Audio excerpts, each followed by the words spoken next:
কোটি টাকা, এটা কি সত্যি কথা?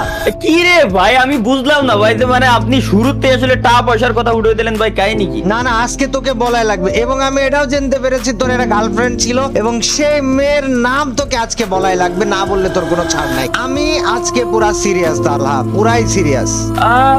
ওকে ওকে ওকে, সব বলে দেবো আজকে আপনার সামনে, সব লিক করে দেবো আমি, কোনো সমস্যা নেই। কেমন আছো সবাই? What is up everybody? আসসালামু আলাইকুম। আমি আছি তোমাদের সাথে ইটস কাব্য অথবা সৈকত ইসলাম কাব্য, এবং আজকের পডকাস্টে তোমাদের সবাইকে স্বাগত। জানো, আমরা আমাদের গত দিনের পডকাস্টের পর্বে মিস্টার টিবলের ভাইয়ের সাথে যখন পডকাস্ট করতেছিলাম, বলেছিলাম যে প্রতি শুক্রবারে একজন স্পেশাল পডকাস্টের পার্সন থাকবে, এবং এই শুক্রবারে সব থেকে বেশি রিকোয়েস্ট ছিল গেমিং উইথ তালাকে পডকাস্ট করার, ওকে নিয়ে পডকাস্ট করার। আর আমরা তালাকে নিয়ে চলে এসেছি, এবং গাইজ আজকের পডকাস্টটা হবে অনেক বেশি স্পেশাল। আজকের পডকাস্টে আমরা গেমিং উইথ তালার শুরু থেকে